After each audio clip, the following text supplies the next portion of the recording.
Hello, this is Adriane Berg, and this is a very special video episode of The Ageless Traveler. It's a show that breaks down your barriers to travel. And one of the things that we've discovered is that men over the age of 60 travel a lot less than women. And so we went to an old friend of ours, a partner of ours, and on our advisory board. His name is Peter Anderson. And we did a wonderful recording of him, which you'll find on Apple, Spotify, wherever you can hear podcasts about men and travel. But we've excerpted some of the really most important points he's making. He's an insider in the industry. And let's chat with Peter.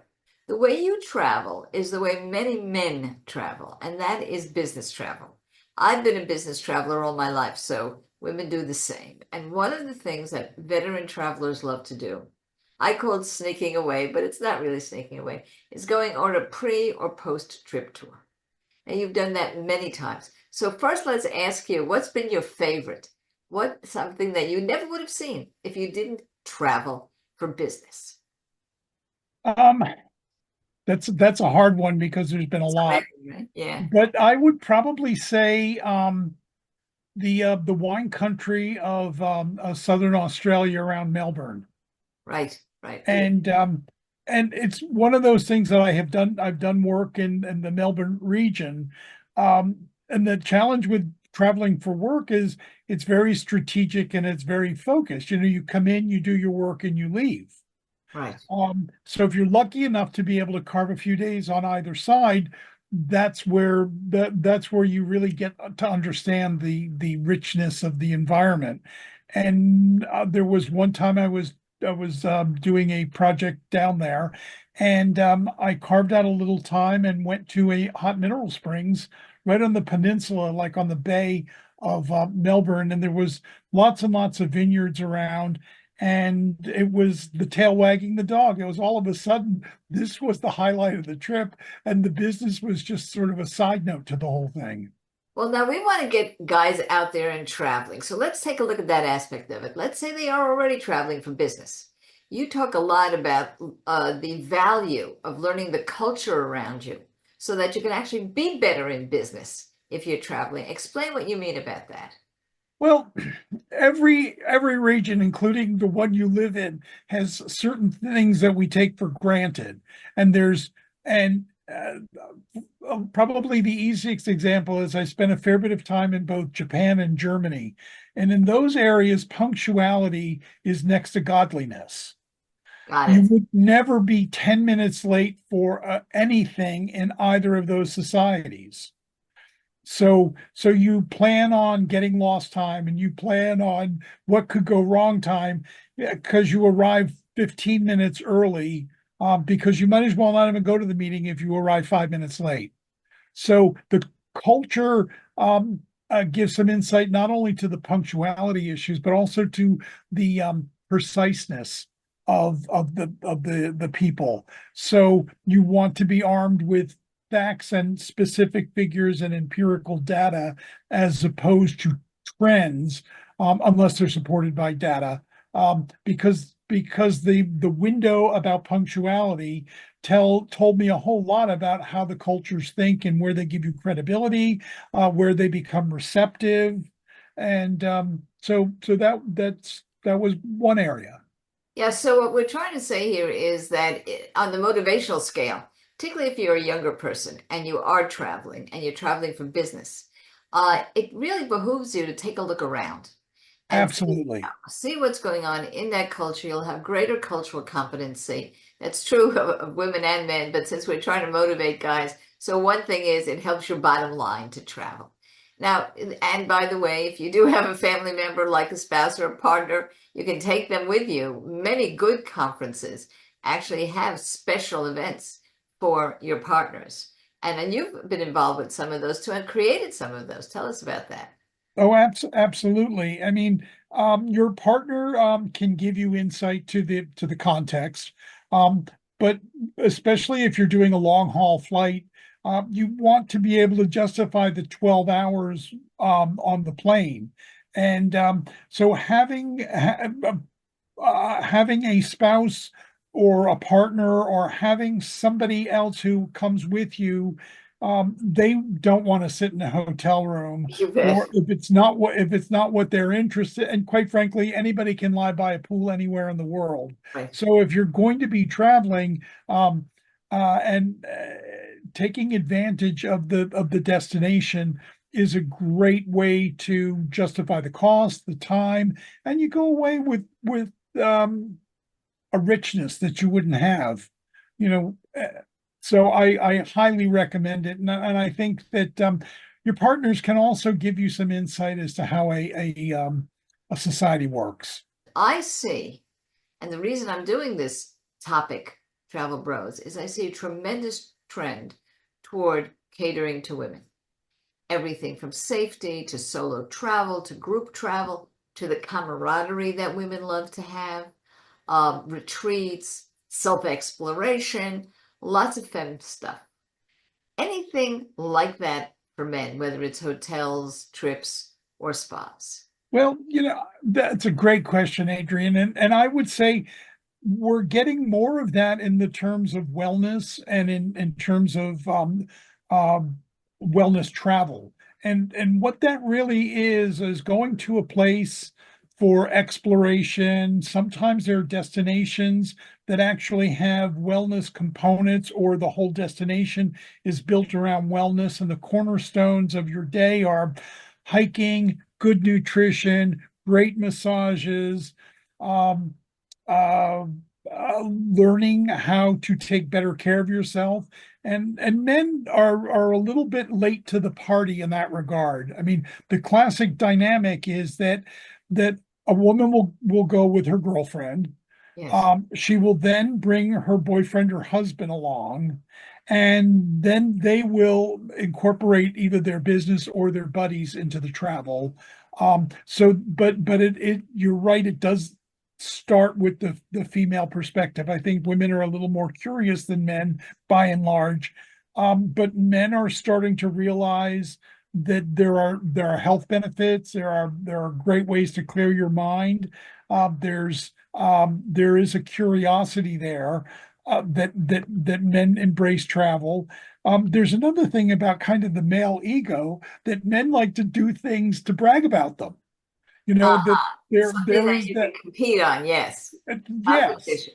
So whether we want to get snarky and call it hypermasculinity, or you just want to say, well, I'm going to go to this place because I got to hike a mountain, or ski one, but there's the inherent bragging rights.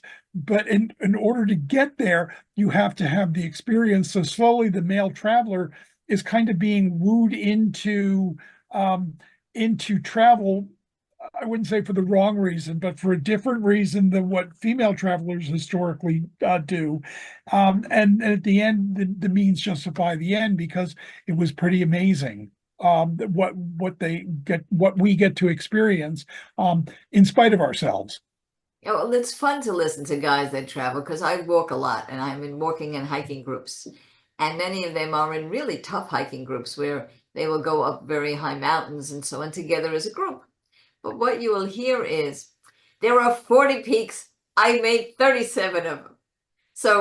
And they get a badge, and then there's badges everywhere. So they have a badge, and I hiked, Kilimanjaro, and the women are talking about we met such wonderful people on Kilimanjaro. Who knew it was such a great, So it goes like that.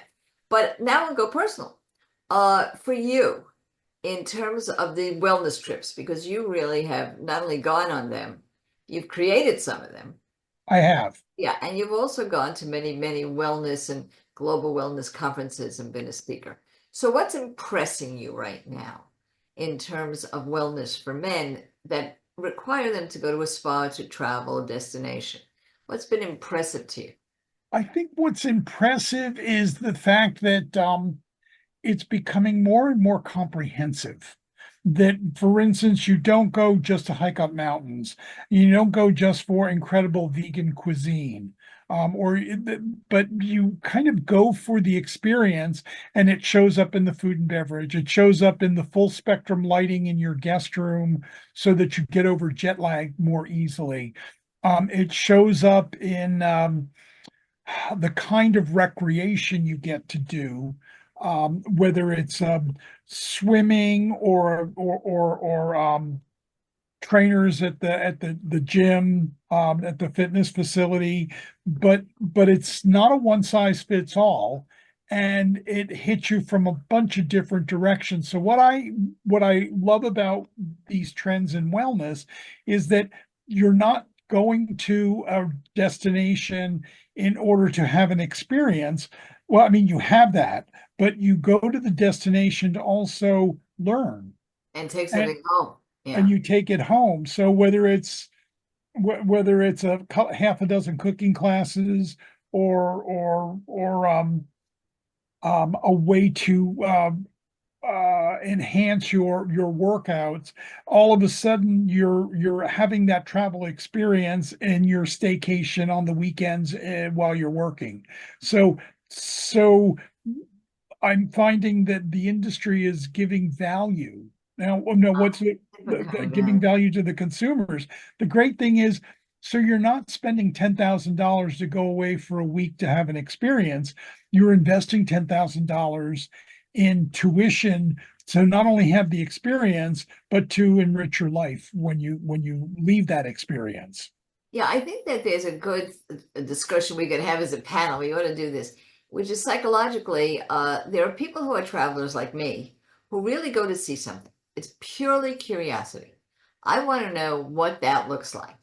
And I want to know what everything looks like in the whole world if I can. So I keep traveling, I keep sightseeing.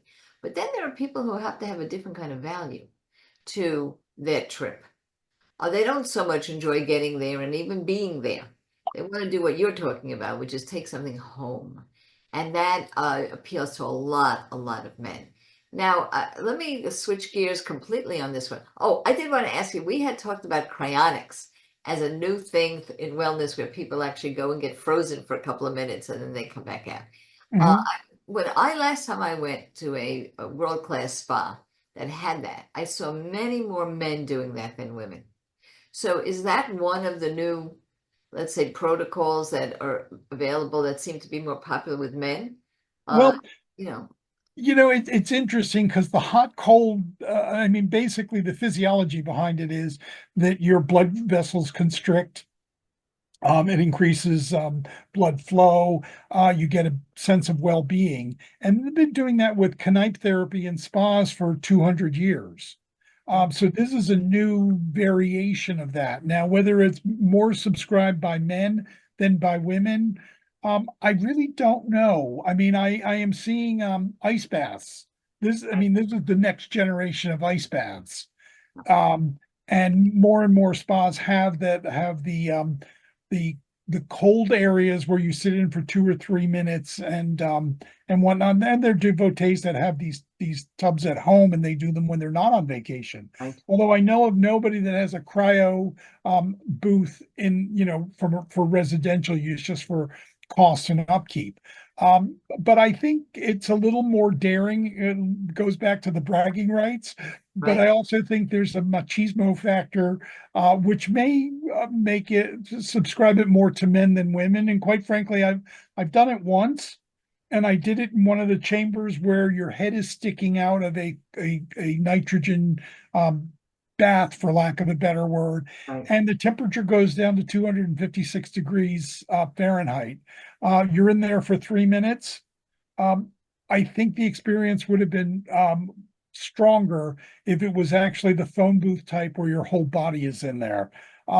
It's a little scary, and I that might, in terms of will I be too cold? Will something freeze? Um, but it's. I've seen more men do it than women for that very reason, but I've seen more women in ice baths. Oh, for sure, for sure. Well, when we come back, I want to talk about something else, which is what is now called skip generation. Skip generation being that the older adult taking a younger person, usually their grandchildren, with them. Mhm. And now it's getting to the point that they call it grandmother travel, but it really should be grandparent travel. And we'll talk about how you would position what you're offering to men to be enticing for them to take the young kids that call them pop up, uh, to on a skip generation trip. In celebration of our 1 year anniversary here at the Ageless Traveler, we've created a curated list of products and services that we think will be very useful for you and the travelers in your life during this holiday season. Now, since we're talking about men and travel, and we know that one of the most difficult things is buying something for men, I did want to point out that at agelesstraveler.com, you can take a look at all of these products and services. Many of them are discounted for you, but one particular one is called Intelligent Threads. So if the man in your life or you're somebody that really does not relish travel because your body hurts, you may have muscle issues, you may feel strained, maybe you don't walk as mobily as you used to. Well, there's something called wearables, and those are garments. They include hats, t-shirts. If you have a doggie that's having a little trouble, there's even dog collars for this. And it has kind of like a secret sauce that takes away the pain without the pills. So please take a look at agelesstraveler.com, Intelligent Threads. It might be just the right gift for this holiday season. We'll be right back. And now we're here again, and we're talking again with Peter Anderson. I've introduced him a couple of times, but there's a couple of things I didn't tell you about him. One of them is that he is one of our advisors to Ageless Tourism. And Ageless Tourism really is to quash any kind of ageism in the tourist industry, to educate, to keep the tourism industry more aware of the mature traveler like us, so that they can better serve them, retain them, and attract them in the first place. Now it's just the opposite. Grandma's paying. Grandma picked the trip, and grandma's taking the grandchildren. Sometimes the middle generation, the parents aren't even there, which is why they call it skip from intergeneration. But what about the guys? We go back to what about the guys? You always see, grandpa on the fishing trip or that kind of thing. So is that where it's going? Sports trip? I must admit to you that my husband took our son to several sports trips, but our male grandchild is only 2 years old, so he's too little yet. We'll see what happens. But what's going on there, if anything, or is it just crickets? Right now, it's more crickets, especially focusing on grandpa taking the kids. I see more intergenerational travel than I do skip generation travel. There's probably two things that if I were devising a skip generation travel program that I would want to focus on is it has to be fun. Yes. That children, well, we may all be guilty of this to a point, but when you're having a good time, you don't want to feel as if it's something you have to do, but what you want to do. And so there's a lot of ways to capitalize on being out of your environment where there's a sense of awe and wonder, and you get the geography and the history and the culture and the cuisine. And it's all kind of seamlessly rolled into the day's experience. So the other thing is that there's limitations for both the over 70 and the under 10 demographic. And so I would say be kind to yourselves, that you don't want to push children too hard or yourself too hard. And so it may require a modified or a more flexible schedule. It may be only hiking halfway up the mountain or hiking up the bunny hill as opposed to the mountain, but hanging on to the essence of why you're traveling and getting out of that male mindset of bragging rights and machismo about, well, we did all these things. And I think that would create a very successful experience for both sets of bookends. So when we come back, we're going to take a little bit of a break. We're going to come back to our last segment, and we're going to talk about what I consider personally one of the most important things about travel. And I want to get Peter's take on this and whether or not there's any gender difference in preferences, and that's food and drink. Don't you go anywhere. Now, we talk about lifelong travel. The motto of the Ageless Traveler, never stop traveling. But a time might come in anyone's life when they become an armchair traveler. And so what do we have for you for this holiday season? A terrific gift for your loved ones or yourself called Wowzitude. Now, this actually allows people to use their computer and watch guided tours in real time. They can even interact with the guides. And we've been very, very fortunate to have the generosity of those who own and created Wowzatube to give us a very, very deep discount because they really want to make sure that even if you cannot get out of your chair, you never stop traveling. And to learn more about Wowzatube, simply look at agelesstraveler.com products and services page. And we are back. We're back for our last segment. And before we dive into one of the biggest trends in travel, which is culinary travel, going someplace specifically for eating and drinking, you already heard, if you listen to the beginning of the show, that of all the places that Peter enjoyed on a business trip, it was wine country. It was Australian wine country. Well, I don't think he just looked at the grapes, you know? So, so we're going to talk about that. So I do want to remind you that we have a lot to offer. We have, and you'll see this all in the show notes with all the links, a free book, which is called Luxury Travel for Less. If money is stopping you from traveling and you are like me, you like a really good mattress. And if you're a caregiver and that's been stopping you, or you need to travel with your loved one and you're just worrying that it's going to be more of an anxiety trip than a leisure trip, we help you with our free book, Caregiver's Travel Guide. And of course, if you are in this position where you want to meet other people who travel like-minded people and get discounts, please go ahead and join our Facebook salon. And we don't call it a group, we call it a salon because you can share with each other so much. So let's go back now. So culinary travel, we talk about skip travel, which is skip generation, big trend. Another big trend is, and you mentioned it, take some cooking lessons. People do that. They go all over the world, particularly Mexico and Italy, or spas, have wellness experiences to learn to cook.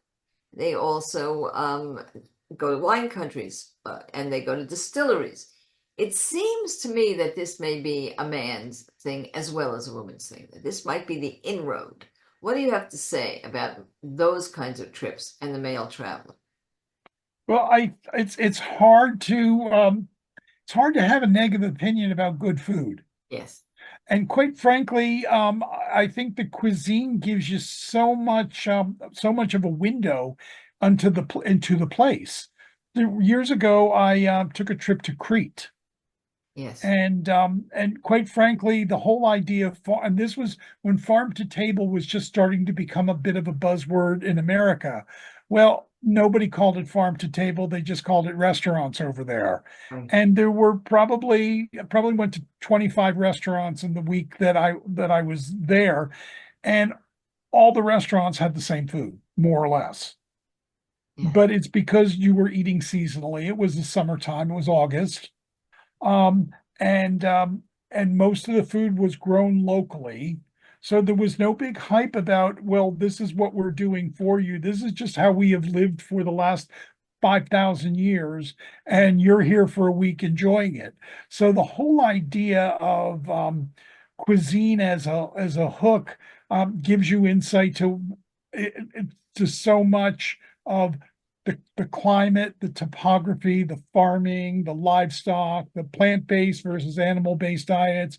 So by osmosis, by eating this wonderful, fresh, gorgeous food, you kind of learn about more than you bargain for. It's not just about what the rack of lamb costs or whatnot, but it's why is there no mint jelly? It's because they don't do that.